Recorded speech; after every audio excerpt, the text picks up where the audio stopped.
สบายดีท่านผู้ชมที่เคารพตอนรับบรรณาทานเข้าสู่การรับชมข่าวจากของข่าวสถานีโทรภาพแขวงจำปาสักแสงเสด็จพรหมศักดิ์กำหน้าที่นำเสนอข่าวให้ท่านผู้ชมได้รับชมกันจะพาท่านผู้ชมไปเริ่มต้นกันที่บ้านห้วยโกะของเมืองปทุมพรเปิดน้ำใส่ครัวแห่งใหม่ในตอนบ่ายของวันที่20กรกฎาคมนี้บ้านห้วยโกะตะแสงน้ำอ้อมเมืองปทุมพรได้จัดพิธีเปิดน้ำใส่ครัวทางเขาบ้านอย่างเป็นทางการหลังจากครัวแห่งนี้ได้สำเร็จการก่อสร้างและพร้อมเป็นเส้นทางเสริมต่อการพัฒนาของชุมชนโดยการเข้าร่วมของทานประดิษฐ์วรรณรัศมีคณะประจำพรรคแขวงหัวหน้าคณะโฆษณาอบรมแขวงมีทานสมจิตแพงสวัสดิ์กรรมการพรรคแขวงเลขาคณะบริหารงานพรรคเมืองหัวหน้าคณะสมาชิกสภาพประชาชนแขวงประจำเขตเลือกตั้งเมืองปทุมพรมีประธานคณะกรรมการปกครองเมืองมีคณะนำจากแขวงเมืองตะแสงน้ำอ้อมองค์การปกครองบ้านมีนักธุรกิจและพ่อแม่ประชาชนเข้าร่วม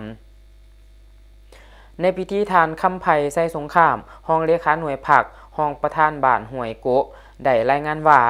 บ้านห้วยโกะมี62ครอบครัวประชากรมี315คนตลอดหลายปีที่ผ่านมาประชาชนได้ประสบปัญหาความยุ่งยากในการสัญจรการขนส่งผลผลิต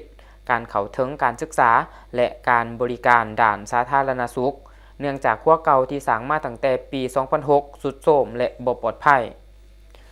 ด้วยการเอาใจใส่ของคณะพรรคและองค์การปกครองทุกขันเมืองได้ประสานงานกับแขวงขอนำโครงสร้างเหล็กของครัวน้องรักที่ยังอยู่ในสภาพดีมาดัดแปลงเป็นครัวแห่งใหม่ควบคู่กับการระดมทุนและแรงงานจากภาครัฐภาคธุรกิจและประชาชนจนสามารถสร้างครัวได้สำเร็จตามแผนครัวแห่งนี้ใช้เวลาก่อสร้างประมาณ1เดือนและมีมูลค่าการก่อสร้างทั้งหมด230กว่าล้านกีบเป็นผลงานจากพลังแห่งความสามัคคีและความร่วมมือของทุกภาคส่วน